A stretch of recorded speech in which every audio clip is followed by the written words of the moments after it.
आज ही क्लास में शुरू करने जा रहे हैं कम्युनिकेशन का नया शीर्षक, जिसका नाम है प्रभावी संप्रेषण के प्रकार। पिछली क्लास में क्या है, हमने जो प्रभावी संप्रेषण थे उनके दो प्रकार के बारे में चर्चा की। एक में तो हमने बताया आपको वाचिक संप्रेषण क्या होता है, उसके साथ ही उसके क्या प्रकार हैं, क्या लाभ है, क्या हानि है, ठीक है। और उसके बाद जो हमने एक और क्लास कराई है उसमें क्या है, हमने अवाचिक संप्रेषण या अशाब्दिक संप्रेषण के विषय में आपको बताया। उसके अंतर्गत आने वाले प्रकारों के बारे में बताया। इसके साथ ही अवाचिक या गैरवाचिक संप्रेषण के क्या पहलू हैं उनके बारे में क्या हमने संक्षेप में चर्चा की। आज जो हमारी जो क्लास है वो प्रभावी संप्रेषण के जो अन्य प्रकार हैं, ठीक है, वाचिक अवाचिक से अलग जो प्रकार है तो उनके बारे में भी क्या है संक्षेप में जान लेते हैं। तो देखिए, पहला प्रकार हमारा आ रहा है अंतर सांस्कृतिक संप्रेषण। तो इस संप्रेषण में दो या दो से अधिक संस्कृतियों के बीच सूचनाओं, उनके रहन सहन, खान पान, भाषा आदि का आदान प्रदान होता है। अतः अंतर सांस्कृतिक संप्रेषण में विभिन्न संस्कृतियां तथा सामाजिक समूह के मध्य संप्रेषण होता है। अब देखिए, जो अंतर सांस्कृतिक संप्रेषण है, जैसे शब्द से स्पष्ट हो रहा है, दो भिन्न भिन्न संस्कृतियों का आपस में मिलना। अब संस्कृतियां आपस में कैसे मिलेंगी? जब दो भिन्न भिन्न संस्कृतियों के व्यक्ति आपस में क्या है बातचीत करेंगे, अपने विचारों का आदान प्रदान करेंगे, तभी तो दो संस्कृति मिलेंगी। उदाहरण स्वरूप हम ले लें, जैसे उत्तर भारत का ही ले लें। उत्तर भारत का कोई दक्षिण भारत वाले व्यक्ति से संपर्क स्थापित करें, ठीक है, वो अपने भावों को विचार है, वो अपने विचारों को बता रहा है, ठीक है। और भाई दक्षिण भारत वाला भी क्या उत्तर भारत के व्यक्ति से अपने भावों, विचारों, संस्कृति आदि मान्यताओं के बारे में क्या चर्चा कर रहा है, ठीक। तो आपने ये चीज़ देखी होगी, अगर हमारे पड़ोस में कोई अलग राज्य से कोई व्यक्ति आके रहता है तो और जो वो बातचीत करता है तो उसके कुछ शब्द क्या होते हैं हमारे भी लैंग्वेज में आने शुरू हो जाते हैं। तो इससे क्या होता है कि हम उससे प्रभावित हो रहे हैं, ठीक। तो यही क्या कहलाता है, अंतर सांस्कृतिक संप्रेषण कहलाता है। दो विभिन्न संस्कृतियों का, विचारधाराओं का आपस में मिलना, ठीक है, तो वो क्या कहलाएगा, हमारा अंतर सांस्कृतिक संप्रेषण कहलाएगा। इसमें देखिए उनके रहन सहन, खान पान, भाषा क्या है आदि को भी सम्मिलित किया जाता है, ठीक। अगला हमारा संप्रेषण आ रहा है सामूहिक संप्रेषण। इसमें क्या कहा गया है, यह संप्रेषण कुछ लोगों के समूह के बीच होता है जिनका उद्देश्य समान होता है। ये अंतर्वैयक्तिक संप्रेषण का विस्तार होता है, जिसमें दो या दो से अधिक व्यक्ति आपस में अपने विचार, दक्षता, रुचि को साझा करते हैं। यह लोगों को एक साथ आने और अपने विचार का अनुभव को साझा करने का अवसर प्रदान करते हैं। यह लोगों के संप्रेषण कौशल में वृद्धि करता है। देखिए, जो सामूहिक संप्रेषण है उसमें क्या होता है, उदाहरण ले लेते हैं, जैसे कोई संगोष्ठी आयोजित की जा रही है, ठीक। तो संगोष्ठी जो आयोजित किया जाए की तो समूह में ही जा रही है, उसमें क्या है जो आपके मुद्दे हैं उन मुद्दों पे क्या है जो विद्वान या विशेषज्ञ आते हैं वो अपनी क्या है विचार रखते हैं, ठीक है। फिर उसके बाद जो शोधार्थी, जो शिक्षार्थी यानी कि जो अन्य व्यक्ति होते हैं, फिर उनसे वो अपने सवालों के बारे में जवाब लेते हैं, वो अपने विचार उन्हें प्रदान करते हैं। और तो इससे क्या होता है, एक समूह में जब विचारों का आदान प्रदान हो तो उसे हम क्या कहेंगे, सामूहिक संप्रेषण कहेंगे। इसमें दो या दो से अधिक व्यक्तियों का होना अत्यंत आवश्यक, दो से अधिक व्यक्तियों का होना अत्यंत आवश्यक है, यानी कि ग्रुप संप्रेषण यानी ग्रुप कम्युनिकेशन। ये आप क्लास में भी इस तरह से कर सकते हो कि जब पूरी क्लास में बच्चे एक दूसरे से कम्युनिकेट करेंगे, ग्रुप होना चाहिए, पर ये नहीं कि दो व्यक्ति आपस में कम्युनिकेशन कर रहे हैं पूरी क्लास में, दो का झुंड बनाए, नहीं। आपका ग्रुप होना चाहिए कम से कम 5-6 लोगों का, संख्या आपके दो से अधिक हो तो वो क्या कहलाएगा, आपका ग्रुप जो कम्युनिकेशन है या सामूहिक संप्रेषण है वो कहलाएगा, ठीक। इससे क्या होता है, हमें दूसरे के विचार जानने को मिलते हैं, प्लस उनसे क्या है हमें ज्ञान की प्राप्ति होती है। हमारे पास जो ज्ञान हम दूसरों को प्रदान करते हैं, इससे क्या है हम एक दूसरे के जो भाव हैं, विचार हैं, संस्कृतियां हैं, ठीक है, तो उनके बारे में भी क्या है जानकारी प्राप्त करते हैं। अब चलते हैं कक्षा संप्रेषण पर। महत्वपूर्ण संप्रेषण ध्यान से पढ़ेंगे इसे कि यह शिक्षण प्रक्रिया का महत्वपूर्ण संप्रेषण है। इसमें दो पक्ष अध्यापक एवं शिक्षार्थी होते हैं। मैंने आपको बताया कि शिक्षण प्रक्रिया में मुख्यतः दो पक्ष होते हैं, ठीक है। एक अलग पक्ष भी होता है, हालांकि वो क्या होता है आपका पाठ्यक्रम, लेकिन दो पक्ष देखे गए हैं, शिक्षक और शिक्षार्थी, ठीक है। शिक्षक को क्या कहते हैं, स्वतंत्र चर कहते हैं, और शिक्षार्थी को कहते हैं आश्रित चर। वहीं अगर हम तीसरा पक्ष देख लें पाठ्यक्रम को तो उसे हस्तक्षेप व्यवहार्य चर कहेंगे। लेकिन इसमें बात क्या कही जा रही है कि मुख्यतः दो पक्ष देखने को मिलते हैं, शिक्षक और शिक्षार्थी। तो इसमें क्या है, जब शिक्षण प्रक्रिया की जाती है, शिक्षण प्रदान किया जाता है, तो जो टीचर है वो बच्चों से क्या है कम्युनिकेशन करेगा, ठीक है, अपनी बात को कैसे बच्चों के मध्य रखनी है, कैसे उन पर अपनी बात का प्रभाव छोड़ना है, ये उत्तरदायित्व तो किसका है? टीचर का है। तो इसीलिए जो क्लास कम्युनिकेशन है वो बहुत ही ज़्यादा महत्वपूर्ण होता है, क्योंकि यही जो कम्युनिकेशन है बच्चे के भविष्य को संवारती है। अगर टीचर कुछ गलत नॉलेज बच्चों को देगा तो बच्चे भी क्या गलत ही सीखेंगे।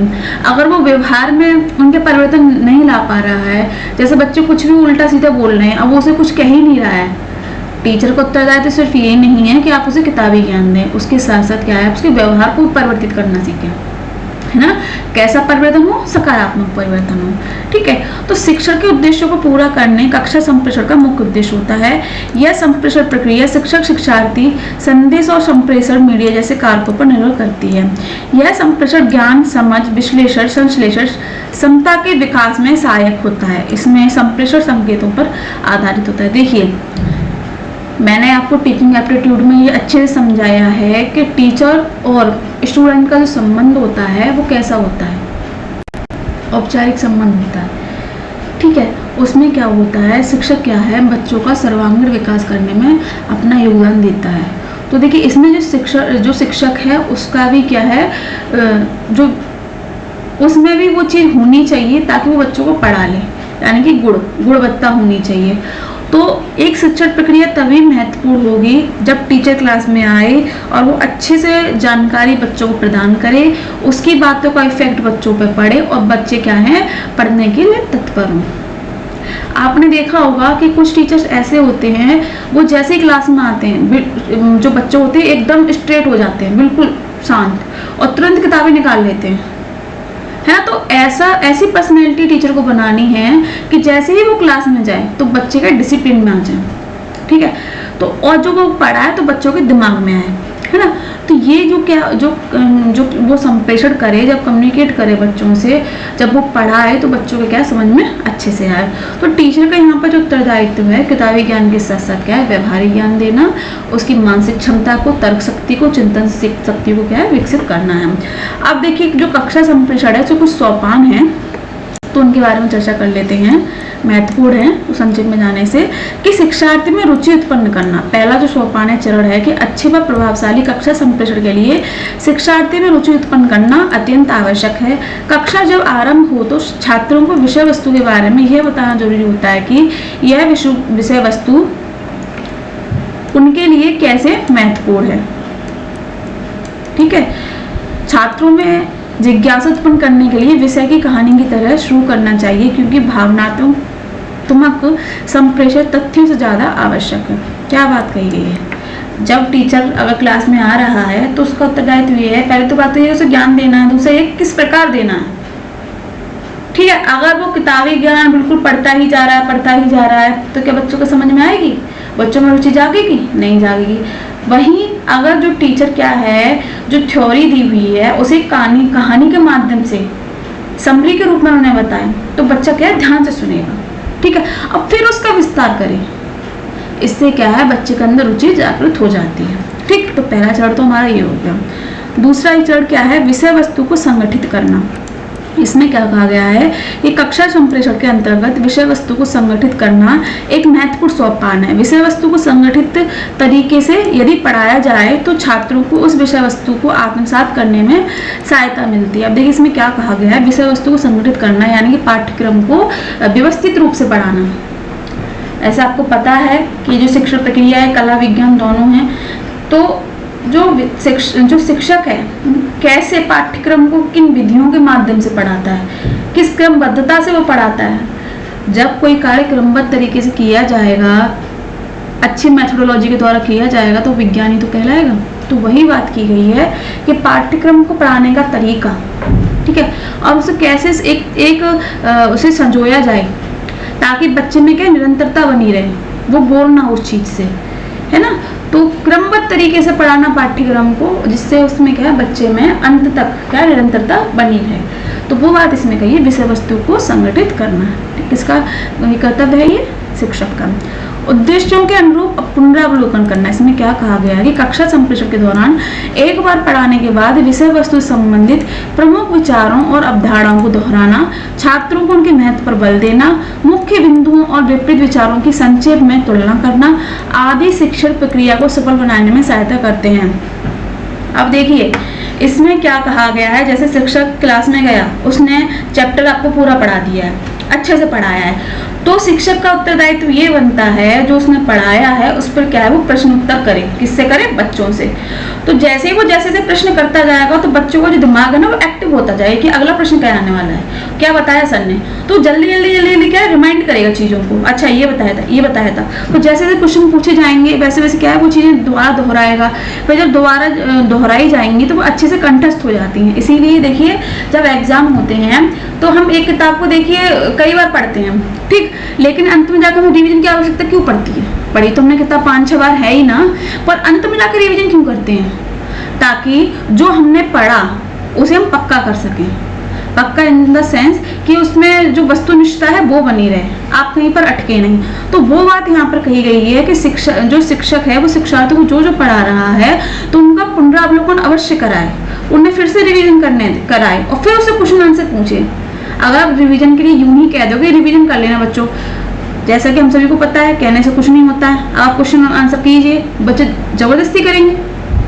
तो ये भी क्या है आपके शिक्षण प्रक्रिया का एक सोपान है, किसमें? क्लास कम्युनिकेशन में, ठीक है। अगला देखें तो प्रतिपुष्टि। अच्छे शिक्षक का यह उत्तरदायित्व है कि वे इस बात की जानकारी रखे कि छात्र कक्षा संप्रेषण के दौरान किस प्रकार की प्रतिक्रिया दे रहे हैं। देखिए चाहे आपकी शिक्षण प्रक्रिया हो, चाहे आपका कम्युनिकेशन हो, प्रभावी तभी माना जाएगा जब क्या है प्रतिपुष्टि हो, यानी कि उसका उत्तर प्राप्त है। अब शिक्षक ने आपको पढ़ा दिया, उसने पूरी मेहनत करी है जी जान लगा के आपको पढ़ाने के लिए, अब उसने जब क्वेश्चन पूछा हम बच्चे बता ही नहीं रहे हैं, तो उसका उसने जो शिक्षण प्रक्रिया की, उसने जो एफर्ट लगाए वो क्या उसके लिए सार्थक सिद्ध हुए? उसकी तो सारी मेहनत बेकार गई। तो इसमें क्या है शिक्षक को क्या है पहले से ही क्वेश्चन स्टार्ट से शुरू करना चाहिए, जैसे पहले कह देना चाहिए कि इसमें सब क्वेश्चन पूछे जाएंगे, तो इससे क्या होगा बच्चा ध्यान से सुनेगा। और जब प्रतिपुष्टि इसका उत्तर मिलने लगेगा तो इससे क्या, एक तो बच्चों को क्या दिमाग में क्या जो विषय पढ़ाया गया है उसके प्रति रुचि जागेगी, दूसरा क्या वो ध्यान से सुनेगा, और जब उससे प्रश्न उत्तर किए जाएंगे तो क्या उनको कंठस्थ अच्छे से हो जाएंगे, उनका रिवीजन हो जाएगा। वो बात यहाँ कही। वहीं कम्युनिकेशन में जब प्रेषक प्राप्तकर्ता को कोई संदेश भेजता है और बदले में अगर उसे प्रतिपुष्टि या उत्तर ना मिले तो ये प्रभावी कम्युनिकेशन नहीं कहलाएगा, ये एक तरफा कम्युनिकेशन है। प्रभावी कब कहलाएगा? जब दोनों तरफ से यानी कि सेंडर और रिसीवर की दोनों की तरफ मध्य क्या है संप्रेषण या कम्युनिकेशन हो रहा है, एक तरफ से संदेश जा रहा है, दूसरी तरफ से संदेश आ रहा है। समझ में आ रही है बात? अब देखिए कक्षा संप्रेषण के कुछ सिद्धांत दिए गए हैं कम्युनिकेशन में, तो क्या है? तो संदेश, छात्र, शिक्षण विधि और मीडिया, शिक्षक आदि पर कक्षा संप्रेषण की प्रभावशीलता निर्भर करती है। कक्षा संचार के सिद्धांतों को निम्न 4 शीर्षकों के अंतर्गत वर्णित किया गया है। अब देखिए जो क्लास कम्युनिकेशन है उसमें क्या है इनके सिद्धांत प्रतिपादित किए हैं, तो 4 भागों में है। पहला भाग आपका है शिक्षकों के लिए सिद्धांत, ठीक है। उसके बाद संदेश नियत करने के सिद्धांत, कैसे बच्चों को संदेश देना है, कैसे सूचनाएं पहुंचानी है, ठीक है। शिक्षण विधियां, कौन सी विधियों का प्रयोग करना है ताकि बच्चों की मानसिक स्तर का विकास कर सकें। और चौथा आएगा अनुकूल वातावरण बनाना, ठीक है। तो इन पर क्या जो सिद्धांत हैं तो उनके अंदर कौन कौन से महत्वपूर्ण बिंदु आते हैं उन पर चर्चा कर लेते हैं। पहला है शिक्षकों के लिए सिद्धांत। तो देखिए पहला बिंदु क्या कहता है, शिक्षक में छात्रों को समझने व उनके बौद्धिक स्तर के अनुसार वार्तालाप करने की योग्यता होनी चाहिए। बिल्कुल सबसे बड़ा टास्क यही रहता है कि शिक्षक को क्या है एक बच्चे की तरह सोचना पड़ता है। अब ये नहीं कि जो बच्चा होशियार है वो तो होशियार है ही है, ये बात मैं फिर से कह रही हूँ, जो बच्चा होशियार है वो तो होशियार है ही। जो बच्चे उन्हें समझ तो आता है पर वो क्या है एक्टिव नहीं हो पाते। तो टास्क ये रहता है टीचर के मध्य कि अगर उसे अपनी योग्यता निखारनी है, कि उसे देखना है कि मैं किस लेवल पर हूँ, कैसे बच्चों को समझा सकता हूँ। अगर जो बच्चे समझ नहीं रहे हैं उन्हें अच्छे से समझा ले, अगर उनके नंबर ज़्यादा हैं तो यहाँ पर क्या है जो उसकी जितना भी उसने प्रयास किया शिक्षक ने, उसके जो प्रयास है वो क्या होता है सार्थक सिद्ध होता है। तो इसमें ये बात की गई है कि शिक्षक में क्या है प्रत्येक बच्चे के प्रति क्या होना चाहिए, तो समान भावना होनी चाहिए। दूसरे उसमें क्या है ऐसी बौद्धिक क्षमता होनी चाहिए कि वो बच्चे के अनुकूल ही व्यवहार करे। ये नहीं कि अगर दूसरा बच्चा होशियार है तो आप सिर्फ उस पर ही अट्रैक्ट हो रहे हो, दूसरे की आप क्या है मजाक उड़ा रहे हो, मजाक इन द सेंस कि तुम्हें कुछ नहीं आता। ये नहीं, टीचर का ये कर्तव्य नहीं है। उन्हें क्या है, पूरी क्लास को संग लेके चलना है और जैसी बच्चों की बौद्धिक क्षमता है उसी तरीके से उनसे बात करनी है। ठीक है, धीमे धीमे उनका विकास करना है। ठीक, अगला बिंदु देखें, शिक्षक को अपने विषय पर पूर्ण अधिकार अथवा संपूर्ण ज्ञान होना चाहिए। बिल्कुल, जो शिक्षक है कोई भी सब्जेक्ट वो पढ़ा रहा है और उस पर क्या है, पूर्ण ज्ञान होना चाहिए। अब ये नहीं कि आपको आती तो हिंदी है, आप सोचो मैं इंग्लिश पढ़ा दूं, तो इससे तो उल्टा आपका ही तो मजाक बनेगा। जो सब्जेक्ट में आपकी रुचि है उसे पढ़ाइए। ठीक है, और दूसरा क्या है, उसमें आपको संपूर्ण ज्ञान होना चाहिए। ये भी नहीं कि आपने मोटा मोटा पढ़ लिया, नहीं, डीप नॉलेज होनी आवश्यक है। ठीक, अगला बिंदु देखें, एक शिक्षक को हमेशा संप्रेषण के रूप में हमेशा संगठित रहना चाहिए। अब हमेशा संगठित रहने से तात्पर्य क्या है, जो शिक्षक है उसे क्या समन्वयकारी होना चाहिए, चाहे बच्चों के साथ, चाहे स्टाफ के साथ और चाहे किसी कर्मचारी के साथ, हर किसी के साथ समन्वयकारी होना आवश्यक है। यही तो आपकी पर्सनैलिटी को दर्शाता है, यही तो आपके व्यक्तित्व को दर्शाता है कि आपका व्यक्तित्व क्या है, कैसे आप लोगों को लेके चलते हैं, है ना। तो ये चीज होनी चाहिए। शिक्षक को प्रभावी संप्रेषण कौशल में कुशल होना परम आवश्यक है। अब देखिए इसमें क्या बात कही गई है कि शिक्षक को क्या है, प्रभावी इफेक्टिव जो कम्युनिकेशन है उसमें कौशल से तात्पर्य क्या है, कुशल होना चाहिए। या कैसे हम अपनी बात को दूसरे के सामने रखें, कैसे जो बातें हैं, जो ज्ञान है, बच्चों को समझाएं और बच्चे तुरंत उस चीज को सीख जाएं। कैसे हम प्रिंसिपल से बात करें, कैसे जो हमारे स्टाफ के जो मेंबर हैं उनसे कैसे संबंधों को अच्छा बनाया जा सके, है ना। तो वो चीज इसमें कही गई है कि एक अच्छा शिक्षक वही है जो अपनी बातों को कम्युनिकेट करके दूसरे के सामने अच्छे से प्रदर्शित करे।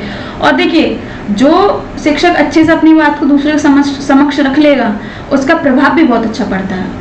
उसे बच्चे भी तारीफ करेंगे, प्रिंसिपल्स भी तारीफ करेंगे, ठीक है, और जो आपके स्टाफ के मेंबर हैं वो भी क्या है, तारीफ करेंगे। तो पहला गुण तो यही है कि प्रभावी संप्रेषण में क्या है, उसे कुशल होना है, कैसे हमें अपनी बात को दूसरे के सामने रखना है। तो ये शिक्षक के लिए ही नहीं, ये हर व्यक्ति के लिए आवश्यक है कि अपनी बात को दूसरे के समक्ष किस प्रकार, किस ढंग से रखा जाए। ठीक है, अगला देखें तो शिक्षक का वस्तुनिष्ठ एवं कर्तव्यनिष्ठ होना आवश्यक है, तभी वह अपनी छवि को शिक्षार्थी के मध्य बनाकर रख सकता है। देख, बहुत बड़ी बात कही गई है। जो शिक्षक है उसे कैसा होना चाहिए, वस्तुनिष्ठ, यानी कि जो सत्य है उसी पर ही डटे रहना चाहिए। अब ये नहीं कि उसके जो व्यक्ति की जो अवधारणा है, अब वो मान किसी और को रहा है तो वो अपने अनुरूप ही दूसरों के एक चाल में कि नहीं मेरी नजर में तो ये सही है, नहीं, वस्तुनिष्ठ होना चाहिए। क्या सही है, क्या गलत है, अगर सत्य है तो सत्य होनी चाहिए उन चीजों से। ठीक है, तो अगर वो अपने बात पर अडिग रहता है तो देखिए उसकी जो पर्सनैलिटी है अलग निखरेगी, आपकी तारीफ भी होगी कि इंसान हो तो ऐसा हो कि अपनी कथनी और करनी में एक जैसा रहा। वरना ऐसे बहुत से लोग होते हैं, कहते कुछ और हैं, करते कुछ और हैं, है ना, कथनी करनी दोनों में अंतर होता है। तो शिक्षक का एक गुण भी होना चाहिए ना, वस्तुनिष्ठ होना चाहिए, कर्तव्यनिष्ठ होना चाहिए। उसका कर्तव्य क्या है, जो शिक्षार्थी हैं उनके भविष्य को संवारना, किसी स्टूडेंट को कुछ परेशानी है उसे समझना। ठीक है, तो वो क्या है, एक शिक्षक को वस्तुनिष्ठ कर्तव्यनिष्ठ होना आवश्यक है। ठीक, अब चलते हैं अगले जो सिद्धांत है वो आपका किससे संबंधित है, संदेश नियत करने के सिद्धांत से। तो देखिए इसके अंतर्गत क्या बात कही गई। पहला बिंदु है अनुक्रम का उचित होना, अर्थात अनुक्रम सरल से जटिल की ओर तथा मूर्त से अमूर्त की ओर अनुसरण कर सकता है। देखिए इसमें कोई संदेश भेजा जा रहा है तो उसमें क्या होना चाहिए, बच्चों को जब कोई बात बताई जा रही है तो पहले क्या बेसिक नॉलेज दीजिए, व्यवहारिक ज्ञान उन्हें दीजिए, व्यवहारिक ज्ञान से जोड़ते जोड़ते जटिल की ओर जाइए, मूर्त से अमूर्त की ओर जाइए, यानी सरल से जटिल की ओर जाना, यानी कि धीरे धीरे ज्ञान को आगे बढ़ाना। ठीक, पहली बात। दूसरी बात, कक्षा संप्रेषण के अंतर्गत तकनीकी भाषा का प्रयोग न करके सरल भाषा का ही प्रयोग करना। देखिए कभी कभी ऐसा देखा गया है, जब हम भी 9th 10th में थे तो साइंस पढ़ते थे तो जितने भी सैद्धांतिक नियम होते थे, और जब वो जाहिर सी बात है तकनीकी भाषा का प्रयोग होता है, उसमें सैद्धांतिक भाषा का प्रयोग होता है, तो समझने में थोड़ी कठिनाई आती है, थोड़ी नहीं बहुत आती है। तो इसमें यही कहा गया है कि जो टीचर है वो बच्चों की इस समस्या को समझे। अगर बच्चे उस चीज को, किताबी जो लैंग्वेज लिखी गई है, सैद्धांतिक भाषा लिखी गई है, तो उन्हें उनकी सहज भाषा में समझाएं। तो देखिए बच्चा उससे एक तो उसका अर्थ निकाल लेगा, दूसरा, अगर सहज भाषा में वो सीखेगा ना तो उसे अच्छे से सारी चीजें आएंगी। आप उसे भाई किताबी भाषा जो लिखी हुई है, सैद्धांतिक भाषा जो लिखी हुई है भाई पढ़ा दे रहे हैं, मतलब उसे बता नहीं रहे हैं, तो अगर उसे चीजें भी आ रही होंगी ना तब भी वो भूल जाएगा। तो वो चीज है, अगर क्लास में आपके चैप्टर में कोई भाषा ऐसी लिखी हुई है तो सरल भाषा का प्रयोग करें। वहीं जब आप क्लासरूम में जाएं तो ऐसी भाषा का प्रयोग करें जिसे बच्चे अच्छे से समझ सकें। सहज सरल भाषा बोलिए, ज़्यादा क्लिष्ट शब्दों का प्रयोग मत कीजिए जिससे बच्चों को क्या समझने में तकलीफ हो। ठीक है, बच्चों के स्टैंडर्ड से आप सोचिए कि जब जो बच्चे इस लेवल में है, उस लेवल में जब हम थे तो हम कैसे रिएक्ट करते थे इन चीज़ों पर। अगर वैसे टीचर सोचने लगेंगे ना तो वो अच्छे से कम्युनिकेट कर पाएंगे बच्चों के साथ। ठीक है, ये बात हो गई। दूसरा देखिए, उचित प्रतीकों का प्रयोग। अब देखिए, जब टीचर कोई बात पढ़ा रहा है, अब उसे उदाहरण देना है तो उदाहरण ऐसे दीजिए जो कि मर्यादित हो। मर्यादित से तात्पर्य आप घर परिवार के उदाहरण दीजिए, ऐसे उदाहरण दीजिए जो उनके जीवन शैली से क्या है संबंध रखते हो। इससे क्या होगा, एक मर्यादा बनी रहेगी। अब जैसे आपने देखा ही होगा आजकल जो गालियां तक दे देते हैं, तो इससे क्या होता है और सब हंसी मजाक में उड़ा देते हैं, पर ये गलत बात है। शिक्षक वही जो मर्यादा में रहकर शिक्षण कार्य कराए, है ना, महत्वपूर्ण गुण है ये। अगला बिंदु देखें, विद्यार्थी की कक्षा एवं मानसिक स्तर के अनुरूप इस प्रकार के अभ्यास दिए जा सकते हैं। अब वही बात इसमें कही गई है कि जो विद्यार्थी है, तो एक तो ये पाठ्यक्रम पढ़ाया टीचर ने, उसे रिलेट भी कर दिया व्यवहारिक ज्ञान से। फिर क्या, बच्चों को रिवाइज करवाइए, आप टेस्ट लीजिए उनकी। तो देखिए, बच्चों में डर ये रहेगा कि क्या पता सर या मैम टेस्ट ले लें हमारा, है ना। तो इससे क्या, जब बच्चे के अंदर ये चीज रहेगी ना तो वो अच्छे से तैयारी करेगा, ललक रहेगी कि नहीं नहीं नहीं मुझे पढ़ना है पढ़ना है पढ़ना है। तो ये चीज है, इससे क्या है, उनकी जो मानसिक क्षमता है, जो कैच करने की शक्ति है ना, वो तेजी से बढ़ेगी आगे। तो वो बात कही गई है। और अगला उदाहरण देखें, उचित उदाहरण एवं दृष्टांत का प्रयोग करना। वही बात, मर्यादित शब्दों का प्रयोग करना, उदाहरण भी ऐसे लें जिससे बच्चों पर गलत प्रभाव न पड़े। ठीक है, तो वही बात इसमें की गई है। जैसे मैंने कहा ना, उचित प्रतीकों का उपयोग करना, कोई अपशब्द का यूज नहीं करना। आप हंसी मजाक में ले रहे हैं कि नहीं ट्रेंड में चल रहा है, ट्रेंड में चल रहा है, पर ट्रेंड में तो चल रहा है, पर बच्चों पे क्या प्रभाव डालेगा वो।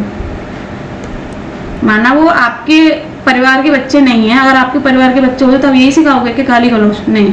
तो भाषा ऐसे यूज कीजिए ताकि अगर आपके आने वाली पीढ़ी भी है, अगर वो भी क्लास देखे तो कहे हाँ टीचर हो तो ऐसा हो। ठीक है, तो वो बात इसमें कही गई है। अगला देखें, शिक्षण विधियां और मीडिया के चयन के लिए सिद्धांत। तो इसके अंतर्गत क्या बिंदु आएंगे, तो देखिए, उचित विधियां एवं मीडिया का चयन करना। अब देखिए इसमें क्या कहा गया है, शिक्षण कार्य के लिए क्या है, अच्छी मेथोडोलॉजी का प्रयोग करना। अगर हमें कोई भूतकाल की बात यानी ऐतिहासिक बात पढ़ानी है तो क्या है, ऐतिहासिक प्रणाली को हम अपनाएंगे, है ना। जैसा चैप्टर या पाठ्यक्रम लगा हुआ है और जो विधि उपयुक्त है उसका प्रयोग करना। ठीक, दूसरा क्या है, मीडिया का चयन करना, यानी कि जो आपकी इसमें सीधे सीधे ये लिखा है मीडिया के चयन के लिए सिद्धांत, कि जब हम उन्हें कोई सोशल मीडिया से कोई जानकारी उन्हें दे रहे हैं तो उचित चयन करना कि बच्चे अच्छा ही सीखें, गलत तरफ ना जाएं। उसे मीडिया के क्या है, आप उसके सदुपयोग भी बताइए तो दुरुपयोग भी बताइए। जब बच्चों को हम सही गलत की नॉलेज देंगे, उचित अनुचित के बारे में बताएंगे, तो बच्चों में क्या समझ विकसित होगी। तब उन्हें लगेगा अच्छा ये गलत है और ये सही है। माँ बाप की गलती क्या होती है, बच्चों को अच्छा अच्छा तो बताते हैं पर गलत नहीं बताते, तभी तो बच्चे गलत रास्ते पर जाते हैं। दोनों पहलू बताइए, फिर देखिए अगर बच्चे बिगड़े तो। ठीक है, अच्छे मीडिया का उपयोग, वही जो सकारात्मक रूप में आपको आगे ले जाए, जो अच्छा कार्य सिखाए उसका उपयोग कीजिए, उसके बारे में बच्चों को बताइए। ठीक, अगला बिंदु देखें, शिक्षण अधिगम तथा मीडिया का एकीकरण या शिक्षण और मीडिया में एक रूपता का होना आवश्यक है। बिल्कुल, कि अगर जैसे मैंने आपसे कहा है कि आज का जो समय है वो कंप्यूटर का है, इंटरनेट का है, तो इसके बिना कोई कार्य हो ही नहीं सकता। शिक्षा का क्षेत्र क्या, विज्ञान का क्षेत्र क्या, आर्थिक क्षेत्र क्या, हर क्षेत्र में। ठीक है, तो जो टीचिंग की जो लर्निंग है, बच्चों की अधिगम जो क्षमता है उन्हें कैसे बढ़ाना, प्लस जो मीडिया है उसका कैसे एकीकरण करके शिक्षण में उनकी भूमिका का निर्वहन करना। है ना। तो इसे कैसे किया जाए, कैसे बच्चों को एक इफेक्टिव तरीके से सिखाया जाए, उन तक कैसे प्रभावी संप्रेषण कर सकते हैं। तो इसके लिए क्या है, नीतियां बनाना या विधि बनाना या नई योजना बनाकर बच्चों को समझाना। पर शर्त ये है कि आप उनको ऐसे ऐप के बारे में बताएं या ऐसे जो यूजफुल चीजें हैं उनके बारे में वही बताएं, अलग से ज्यादा कुछ ना बताएं जिससे क्या है वो उनका दुरुपयोग करें।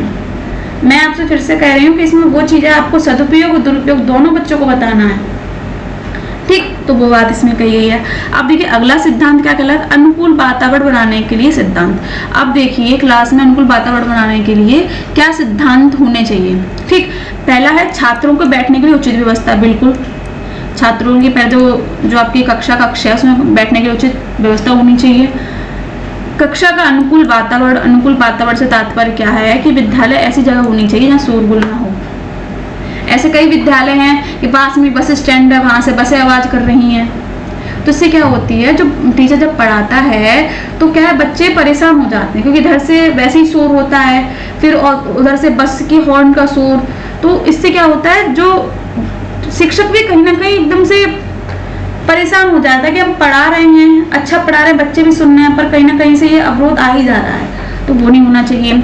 शिक्षार्थियों को प्रशंसा पुरस्कार के माध्यम से प्रोत्साहन करना, ये तो शायद आपने भी महसूस किया होगा जब आप बचपन में रहे होंगे कि अगर कोई फर्स्ट आता था या कोई किसी ने अपना प्रतियोगिता हुई किसी की, तो क्या होता है प्रिंसिपल या टीचर्स उन्हें सम्मानित करते थे, है ना, तो सब लोग ताली बजाते हैं। तो सबके मन में ये थॉट आता था कि एक दिन मैं भी ऐसा करूंगा या करूंगी जिससे मेरे भी लिए भी क्या है पूरे कॉलेज के सामने, स्कूल के सामने ताली बजे, है ना। तो इससे क्या है, बच्चे जब हम दूसरे की प्रशंसा करेंगे, पुरस्कार देंगे, तो इससे क्या है जो और बच्चे वो प्रेरित होंगे कि हम भी अपना अच्छा रिजल्ट लाएं, हम भी अपना व्यक्तित्व ऐसा बनाएं कि सब टीचर हमारी तारीफ करें।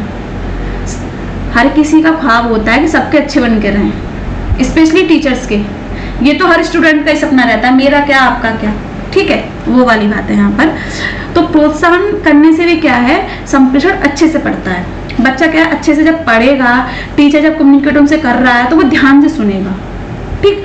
इससे क्या उसका रिजल्ट अच्छा आएगा, समझ रहे हैं बात को। उसके बाद आएगा आपका विद्यार्थियों की सीमित संख्या। अब देखिए इसमें एक महत्वपूर्ण बात है, जब क्लास चल रही हो तो विद्यार्थियों की संख्या ये नहीं कि रूम है छोटा सा, अब उसमें सीट है 30 बच्चों की और आप उसमें बैठा दें 70 बच्चे या 50 बच्चे, तो इससे क्या अब टीचिंग अच्छे से कर लेंगे। जब उनके लिए बैठने के लिए ही जगह नहीं है, प्लस उसमें जब कमरा ही छोटा है, उमस होगी, ना तो टीचर अच्छे से पढ़ा पाएगा ना बच्चे अच्छे से पढ़ पाएंगे।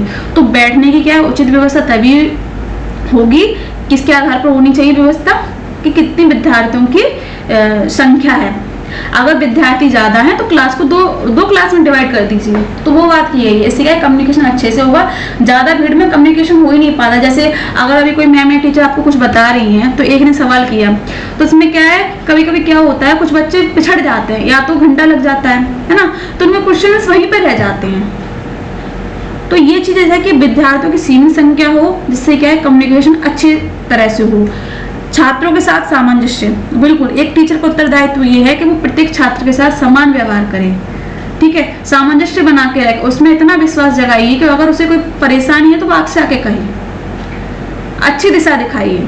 ये बात, ये भी आपके कम्युनिकेशन को प्रभावित करता है। अगर आपका प्रभाव इतना बच्चों पर है तो बच्चों को कोई परेशानी है, अगर वो मेंटली परेशान है, ठीक है, अगर वो आपसे बताएगा तो कहीं ना कहीं आप उसकी परेशानी को सॉल्व कर सकते हैं और उसकी जो पढ़ाई वो अच्छे से चलेगी और उसके नजर में जो आपका सम्मान है वो और बढ़ेगा, ठीक है। प्रतिपुष्टि तंत्र की स्थापना, देखिए ये बात मैं हर बार कहूंगी, टीचिंग हो, संप्रेषण हो, कुछ भी हो, अगर रिप्लाई नहीं मिलेगा वो इफेक्टिव चीज नहीं कहलाएगी आपके लिए। तो आप जब पढ़ाई करवाएं बच्चों को, ठीक है, तो ऐसी प्रणाली रखिए कि आप पढ़ा रहे हैं तुरंत बच्चों का उत्तर आ जाए। इससे क्या है जो क्लास है वो जीवंत बनी रहती है। जीवंत से तात्पर्य क्या है कि क्लास ऐसी लगती है कि हाँ बच्चे पढ़ रहे हैं। आप ये नहीं अब आप बोले जा रहे हैं, बच्चे मुंह खोकर आपसे बात सुन रहे हैं, जब क्वेश्चन पूछा जाए तो बिल्कुल चुप, और जब कहा जाए आपको आ गया, हाँ आ गया, ऐसा नहीं। आपको प्रश्न पूछने ही पूछने हैं। बीच क्लास में पूछिए कि अभी मैंने जो तरह पढ़ाया आपको उसमें मैंने क्या बात कही गई, तो एकदम से जब आप पूछोगे ना तो बच्चे क्या ध्यान से सुनेंगे तो क्या है उन्हें चैप्टर एक बार में समझ में आ जाएगा, ठीक है। नवोन्मेष के लिए प्रेरित करना। अब देखिए नवोन्मेष क्या होता है, नवोन्मेष से तात्पर्य है नई चीजों को करके सीखना, कि कैसे ये चीज हुई पहले तो खुद करके दिखाना। इससे क्या है, जब बच्चे नया सीखेंगे ना तो वो और से आपकी चीज को देखेंगे, और फिर जब वो नया कार्य करेंगे ना तो उन्हें बहुत खुशी होगी। तो खेल खेल में चीजों को सिखाइए कि नई चीज क्या है। अब आप वही चीज रिपीट करके बताया जा रहा है तो वही क्लास कैसे जीवंत रहेगी, बच्चे भी बोर आप भी बोर। तो नई चीज करके सिखाइए उन्हें और करने दीजिए, इससे क्या शिक्षण प्रक्रिया अच्छी चलेगी।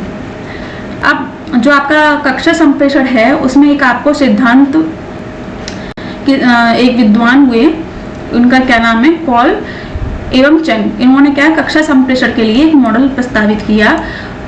तो इसके अंतर्गत इन्होंने 5 अवस्थाएं रखी। पहली अवस्था तो ये है आपकी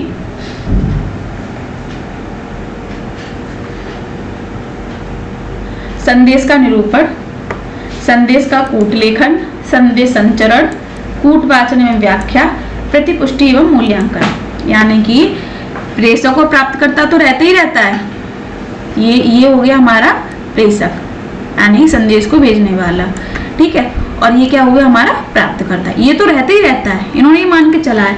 लेकिन जो 5 जो अवस्थाएं हैं वो क्या है, संदेश का निरूपण, ठीक है, संदेश का कूटलेखन, संदेश संचरण, कूटवाचन एवं व्याख्या, प्रतिपुष्टि एवं मूल्यांकन।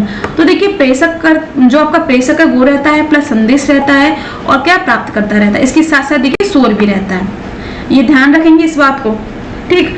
तो अब देखिए जो संदेश है तो संदेश को क्या है, निरूपण यानी कि उसको भेजा है, संदेश को जो प्रेषक करता है, जो प्रेषक है उसने का संदेश को भेजा है। उसके बाद क्या है, इसका संकेतीकरण, उसे शब्दों में बदला है, फिर उसे संदेश संचरण किया है। उसके बाद क्या है, जब वो कूटवाचन होगा तो जो प्राप्त करता है उसने संदेश को प्राप्त किया।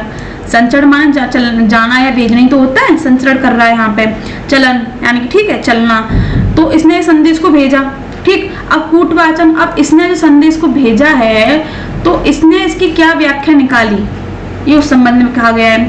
फिर इसने इसका जो व्याख्या कर ली, फिर क्या हुआ, संदेश निरूपण, फिर इसने भी संदेश को भेजा, अपने भावों को संदेश में निरूपित करके भेजा। इसके जो संकेत थे शब्दों में लिखकर, माध्यम के द्वारा, ठीक।